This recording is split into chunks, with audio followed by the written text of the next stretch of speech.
In a right triangle, the two sides that form the right angle are called the legs.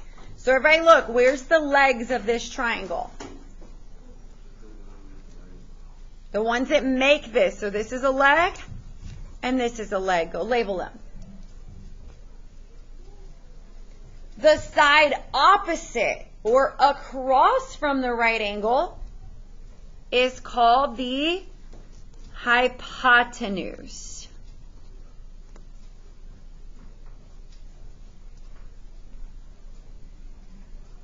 In Pythagorean theorem, the formula is a squared plus b squared equals c squared.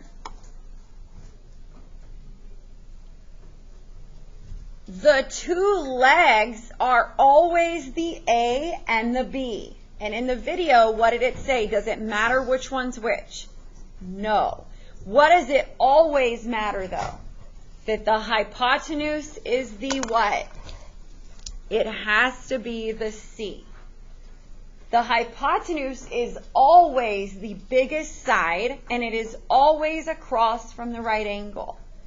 So which one of these legs do you want to be, A or B, or does it matter? It does not matter. So we'll call this one A and this one B.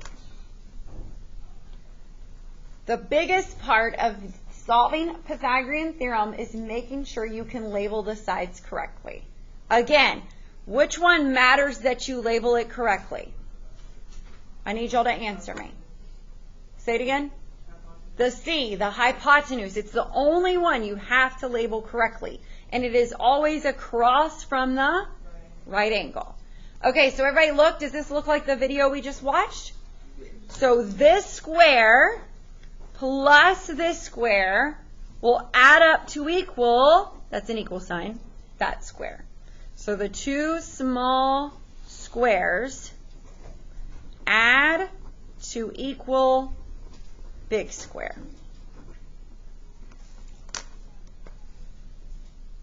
That's what Pythagorean theorem is all about. The two small squares will add to equal the big square.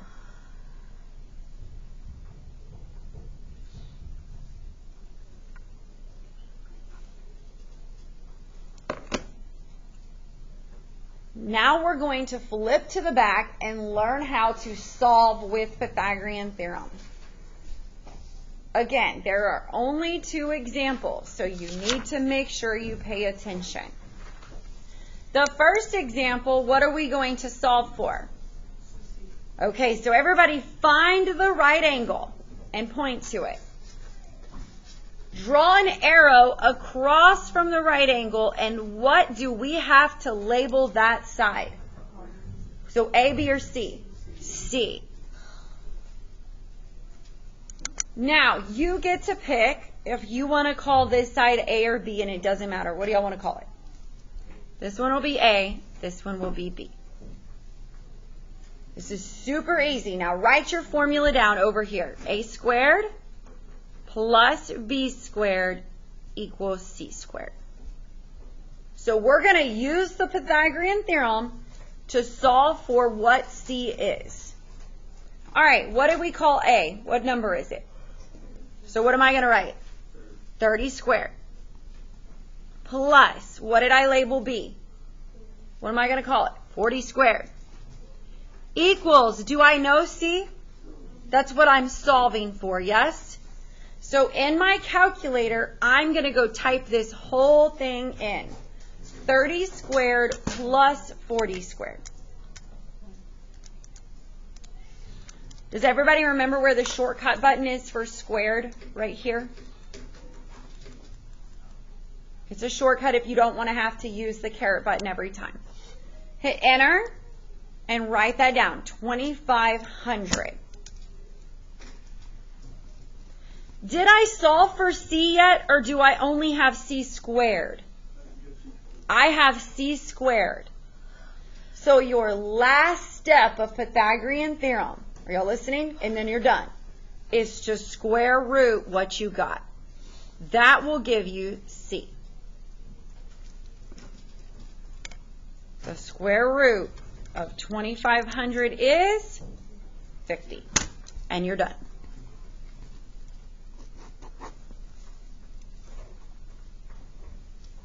What do y'all think? Easy or hard? What did we do? We simply added them up and square rooted it.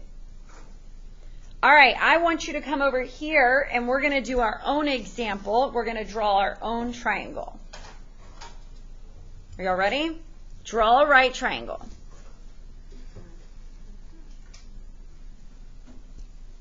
All right, label this side 80, this side 60, and I want you to solve for the missing side.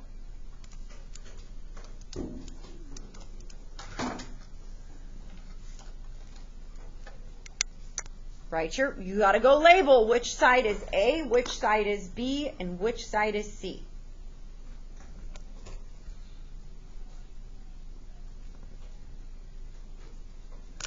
Write your formula down and what you know.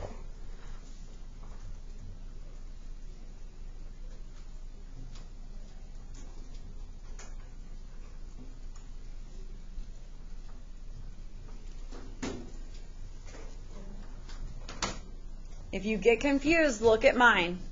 I'm working on it slowly for you guys.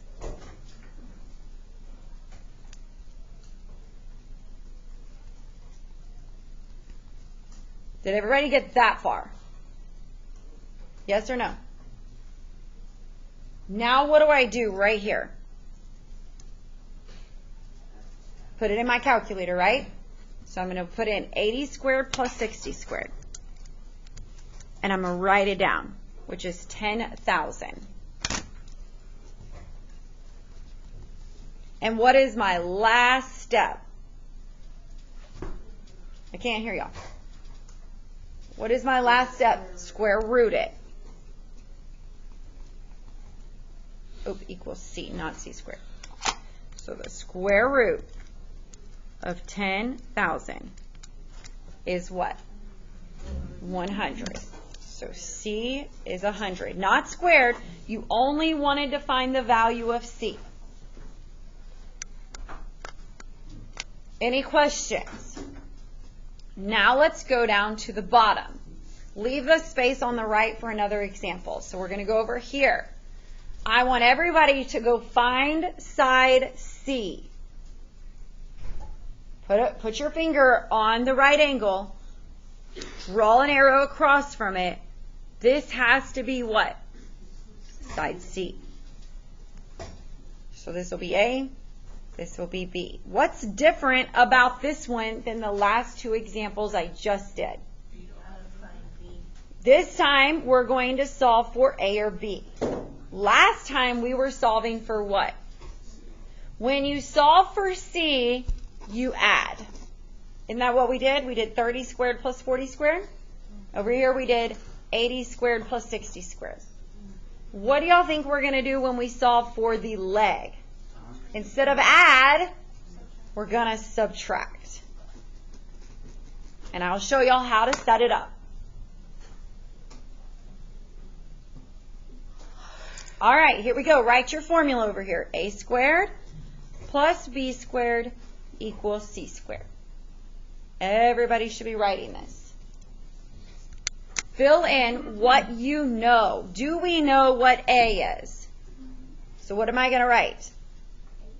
8 squared plus, do you know what B is? No, so just write B squared equals, do you know what C is? 10 squared. Why can I not add now? Because I don't know what these are. Does that make sense? So instead of adding, you're going to do 10 squared minus 8 squared. So put that in your calculator. 10 squared minus 8 squared. What do you get? You only solve for B squared though. So what is the last step? How do you get rid of that square? Square root. So B is equal to the square root of 36. What'd y'all get? the value of B is. Now, anytime you want to kind of check to see if your answer is logical, what has to be the largest side?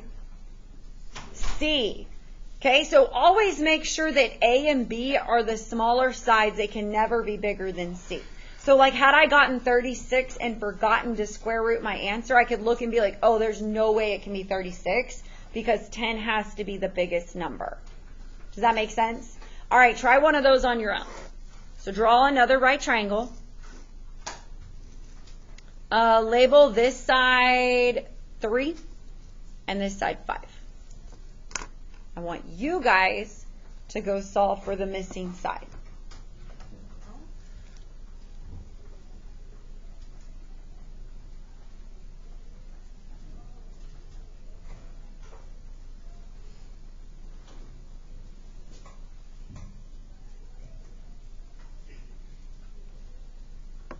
Make sure you label the sides correctly.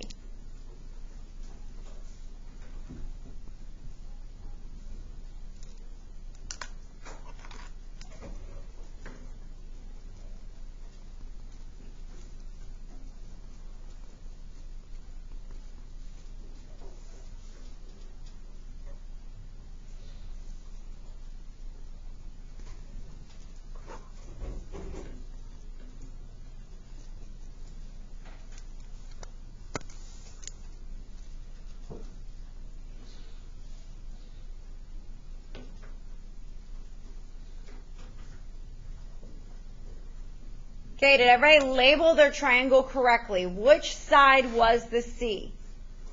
5. Does it matter if you labeled these incorrectly? They can be A or B, right? Does not matter. All right, so you should have filled in A squared plus 3 squared equals 5 squared. Now, it's okay if you put 3 squared right here. Should you have added or subtracted? So 5 squared minus 3 squared is? Am I done? That's not logically an answer because the C has to be the biggest side. So I forgot to do my last step, and my last step is to square root my answer, which is 4.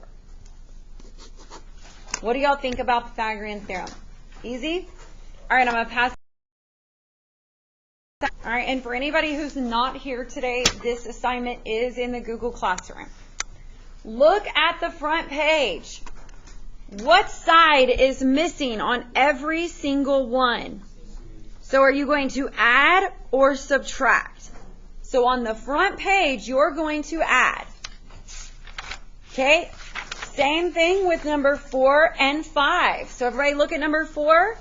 Here's side C. Look at number 5. This one looks different, doesn't it? But I have to find side C the same way I always do it. Find the right angle and draw an arrow. That's side C. So for 1 through 5, you are going to add. For 6 through 10, you're going to do what? Subtract. So here's 6. You can see they gave you side C. If C is missing, you add. If C is there, you subtract. Make sense? Get busy, get your work checked with me, and then you'll submit in the Google Classroom.